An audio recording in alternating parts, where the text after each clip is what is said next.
Hello everyone, welcome back. Thank you so much for the support on the first guide. I did not expect it to get that kind of traction. That was for friends, and I'm glad to have made more.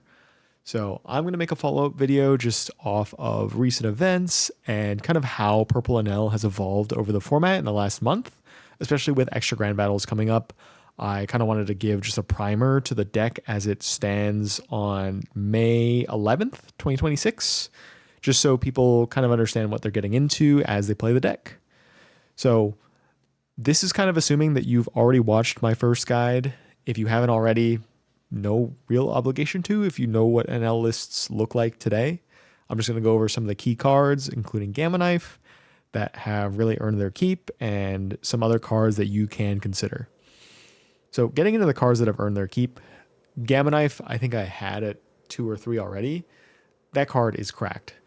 You can just go into whatever combo you want and really control the board. So a lot of concerns around RG Luffy and GP Luffy are pretty much gone because they have no great way to protect their board. And for all other matchups, rather than just slamming face, double attack, Ohm Holy, jam face with the 10k NLs, which you still can do, you also have this control aspect while developing very strong bodies. So to complement Gamma Knife, we've added in more 4-drops. So Reiju and Vari, which are not pictured on this slide, are still super important. I'm running Reiju at 4. I think I was running Reiju at 4. That card is very good. You just tap 4, then Gamma Knife, then Mamaragan, Lightning Dragon, L4, whatever you need. Frankie has been an addition that some folks have been teching in. It helps with consistency issues in the mirror because you're really just digging for 1-drops and you want to make sure that you're dropping enough NLs or you have enough control pieces for it. And then Senor Pink is an honorary 4-drop because he restands it on. But you'd be able to recur any one event from your trash, so you can just continue the combo as long as you have one piece that you're looking for. Like if you have a Mamaragan but no Gamma Knife, just go play Senor Pink, Gamma Knife from trash, and then Mamaragan, right? So you are still establishing a body, which is where Divine Departure had kind of fallen off. And then the next turn, you just have bigger swings rather than just using your weenies. Speaking of weenies, Shura has just come up more often as it's a rush body and can help clear units in the mirror. And generally, the value of Satori is debated. So Satori still does make the list of cards up for debate.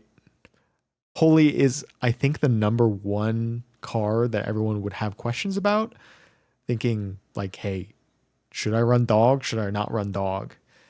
I think it does have some specific timings that can really help swing the game, and it's very high rolly still. Folks that are running it are not running it at 4 anymore. I think they're running it at 2 or 3. I personally am not, but I understand the reasoning, and I'll show a video clip later on how you can kind of execute on that. Likewise, Sanji has been cut in favor of Varis. It's interesting because Sanji's the only 2k that can counter out for Reiju, so by taking out the Sanji, swinging 8k into Reiju is actually very strong. It's something you have to keep in mind. Whether you're playing NL or playing into NL, an 8k swing into the Reiju will probably get you there. If you want to give up a card for it, or 2 cards for it rather, then sure. But I don't know how worth it is. I think there are some specific scenarios that you'll just have to find yourself. The blocker NL has been removed from the build. I think it was dwindling down. People that do play it play 1, I think. It's just -2 in hand if you want to make it a blocker. And as much as you want to see an NL on turn 3 versus like Ace or Lucy or Nami, the blocker NL is just okay. It's still quite strong. You can still run it at 1. But because it is a brick and you're running 2 maximum Divine Departures, it just can be kind of tight to fit it in. Satori, you can kind of alternate with the Shura. I've seen like 2 and 2 or 3 Shura, 2 Satori, or just 4 Shura, 1 Satori, which is what I'm on sometimes. Scry 2 is still good. You just don't get a lot of value and you're already digging through your deck and searching so much that you usually get one scry out of it, and then that's it. It's going to get cleared. And then the last card that is really popping into some builds, especially looking at, I believe, Barcelona this weekend, the hand rip blocker, where if your opponent has 7 or more cards in hand, trash 2 cards at random, is quite strong, right? Like Nami comes to mind, who often has 7 cards in hand by the end of their turn. You can go ahead and establish the blocker law. 5k isn't a great stat line, and it can get Zeused. It can get removed by pretty much everything, right? It gets Mamaragon, it gets Bari Bari pistoled. It's still pretty good to rip 2 cards out. I mean, the randomness you kind of live and die by, but it's something that your opponent has to respect, right? It's the closest thing that we have to pudding. With all that being said, let me kind of show what the core deck list kind of looks like in my mind. I think the Frankie, the numbers, by the way, are what I would recommend like a minimum of. I think the Shura can go down a little. The Frankie is optional. I know people that don't like the Frankie, but just being able to dig through your deck is quite good. And then what else do we have that's notable here? I do think that the 2 Vari is required, and 2 Senior Pink, even though he is a brick, is required.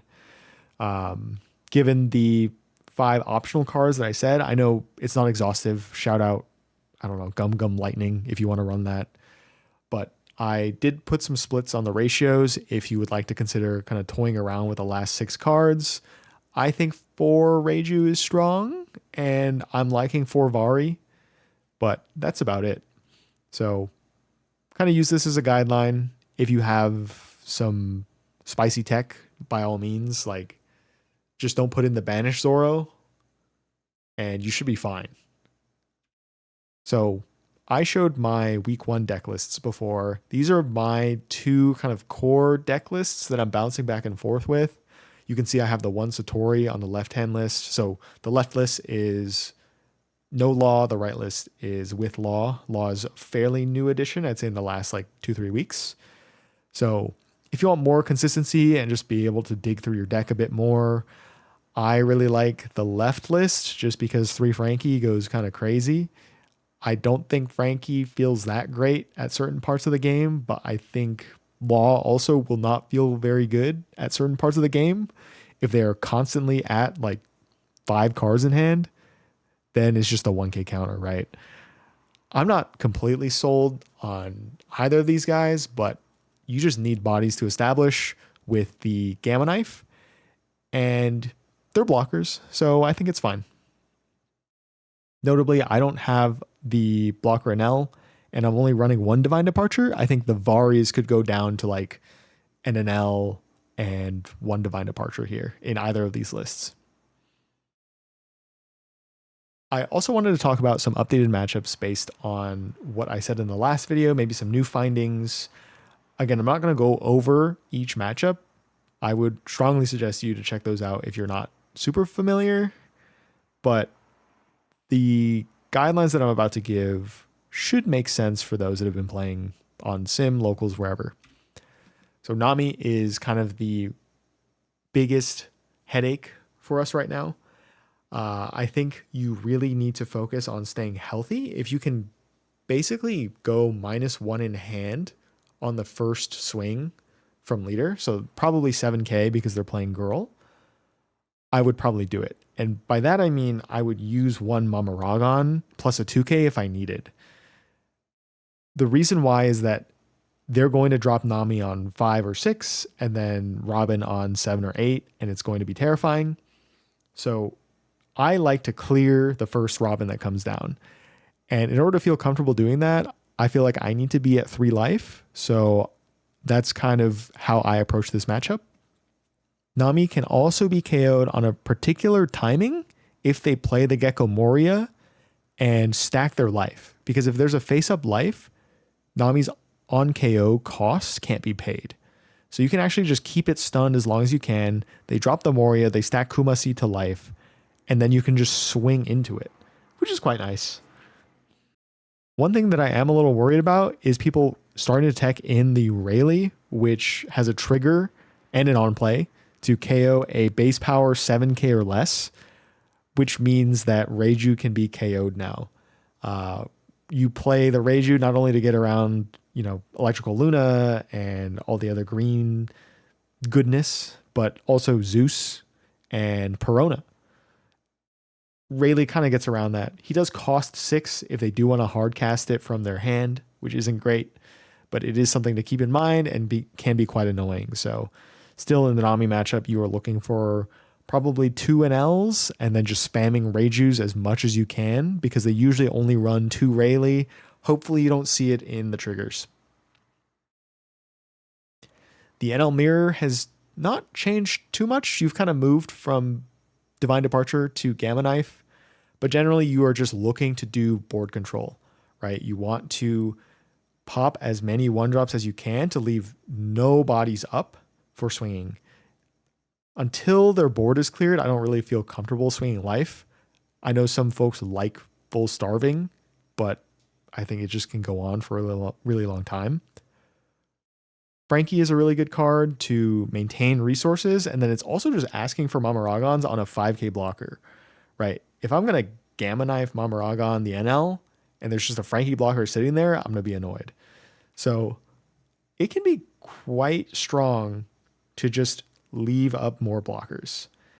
And one thing that I didn't quite get as like a nuance of the matchup, and this is the same thing for Green Purple Luffy, you want to make sure you're at 4 Dawn at the end of your turn, just so Sanji can't be played out for 3.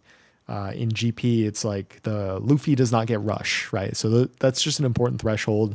Either you ramp less on your leader ability because it is an up 2, or you just go ahead and Dawn minus as needed. Crocodile got second at Barcelona today, and honestly, I think just lost to their own deck out. This is a hard matchup because they are going to find ways to rest your Enel because it's cost based, and then they're going to patchwork to stun it and keep it rested until they can get the Croc out and stun you for the rest of the game. So playing Croc, I think you can stun 3 bodies in a turn realistically. That would be like a Croc play and then KO it and play again and then have a patchwork. So that is something to be wary of. You can stun the blockers pretty easily. I think Mr. 5 is a 6k blocker, so you just -1 rest it. And then Mr. 4 is a 5k blocker, so you can just rest it outright. But your opponent might want to KO it because you can just get a card back from trash anyway. And then Ground Death does kind of shut off the Reiju Vari tech in that Mr. 1 cannot rest a Varied Reiju because it'll be 1 cost and not 0.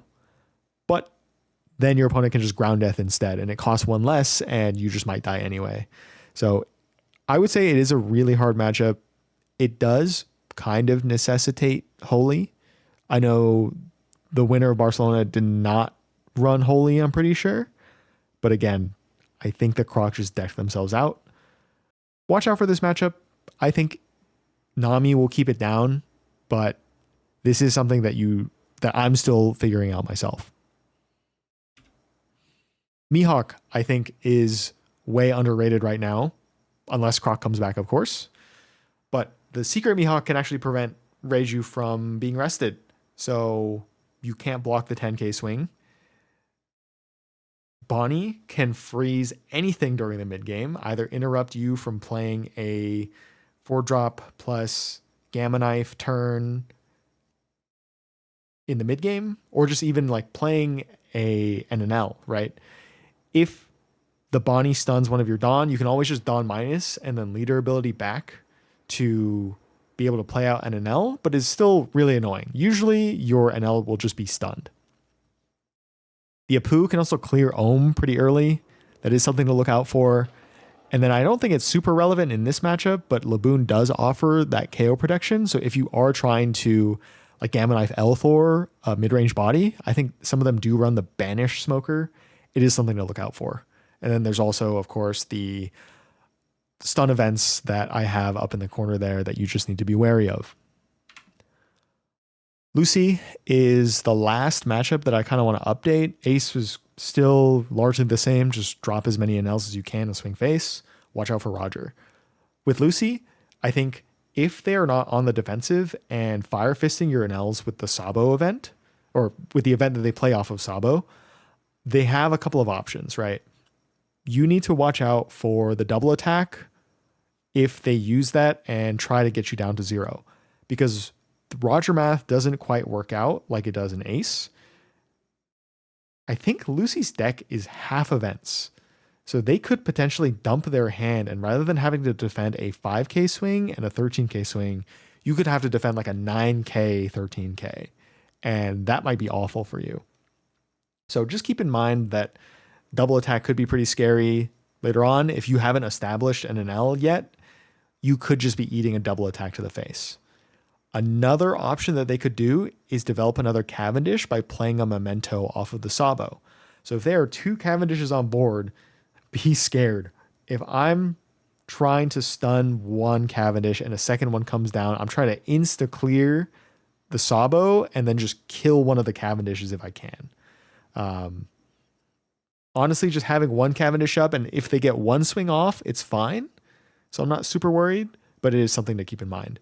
And the last kind of word of warning is if you have a blocker out that is a 5k, so a Frankie, a Riplaw, or even a Reiju that isn't powered up yet, you want to make sure you can attach Dawn to it, at least 2 Dawn, before you swing life with leader or anything. Because if they trigger out the Bari Bari pistol, they're just going to bot deck your blocker for free. You want them to pay 5 to bot deck it. That feels pretty good. But if they just trigger out and they bot deck your 5k, it feels pretty bad. So that's just something to keep in mind. And lastly, we're just going to show a couple of clips that I have of kind of cool things you can do with the Dawn manipulation in this deck that you may or may not have tried already. Hello. All right. Let's get into a sample hand. I just decided to keep this hand because I had 2 1-drops. One that can get me an event, something that can filter in the Frankie, and a 6-drop. So no events, but I mean, the 1-drop should help me cycle and just get me to what I need. So just as a going first example, there is a way to play the Frankie on turn 2. So if you just tap 1 for the pudding, search top 4, let's see here, probably the lightning dragon because it will cycle for us. And then if you pass the turn, right, next turn, you're going to draw for turn. You're going to get 2 more Dawn, so you're at 3 Dawn. And then you just use your leader ability, get the 4th Dawn, and then 2 rested. You can always attach to the pudding if you wanted. And then you're just going to play the Frankie for 4. That's going to Dawn -2. You trash a card. Let's get rid of the pudding. Draw 2 cards. Ooh. And cool. So now pretty much the setup from here, right? You do miss out on the 1-drop swing, but then you can start setting up your Enel to either grab a Reiju or a Mamaragon. Mamaragon is probably the number 1 hit here. So let's say you take 1 life and then you draw 1 card. There's the Mamaragon. So you would get it next turn. You can't really Dawn minus since you have 4 to start, but that is a pretty good starting hand. You have a full combo. You would probably just play the Enel on turn 3 and then search top 5, grabbing a Reiju. And that would set you up for the next turn if you wanted to remove a body. Otherwise, you can establish another Enel. If I'm trashing here, I probably trash the Shura. So that is a pretty easy start. I wish I could mulligan into that hand always at locals. All right, so similar hand to what we just had in our opener, but I went ahead and just swapped out a dog. I don't run dog in my list right now, but I kind of wanted to show you what goes on here. So if I, let's say, wanted to double drop here, I could go ahead and play the Reiju for 4, cost 4, and then I could use L4 to, the real key is doing the -1 Dawn. Of course, you give +1 to leader and then pop, I don't know, girl, whatever you're worried about. And then you use the leader ability. You're going to get 1 Dawn, and then let's just attach to Ohm. Let's say it's not a Nami. And then you play the Holy for 3. and then suddenly you can swing 5k double attack. So that is how you play 7 Dawns worth of characters on your 6 Dawn turn.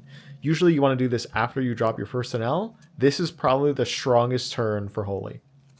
All right, here's another interesting setup. This one is kind of off the script here, but let's say you wanted to use your 2 Mamaragons in hand and you have a Divine Departure and a Gamma Knife. Well, you can actually just use them at the cost of kind of nuking your Dawn here, so these might be better off as Elthors.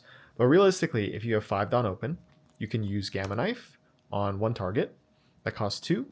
You're going to go Dawn -1, and that's in trash. Then you're going to use leader ability, get 1 active Dawn, and then attach a rested Dawn anywhere you want, right?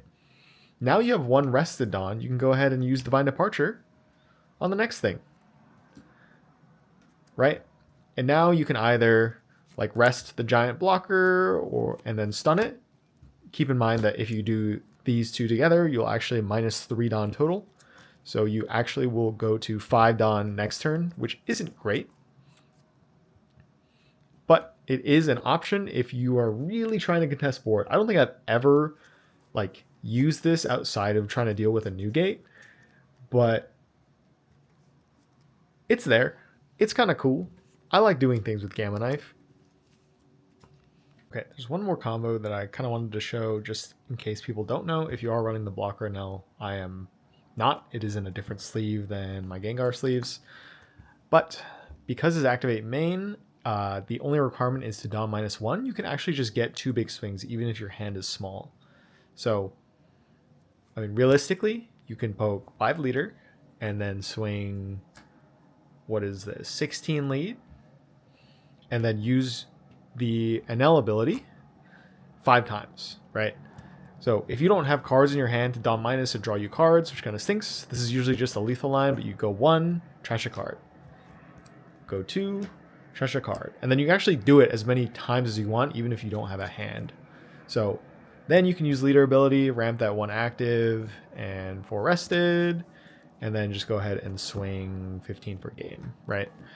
You maybe want to leave the extra Dawn, so go 15, 16, but I mean, here's hoping your opponent cannot get out of the first 15k. And that's pretty much it. Support your locals. Just go out and play. I'm not a big sim guy. I play like 1 sim game a month, and I really should change that. But I really enjoy just getting out there, testing lists out, talking with people, and then running it back the next day. Hope you guys learned something, and maybe I'll make another one of these eventually. Good luck in your extra grand battles.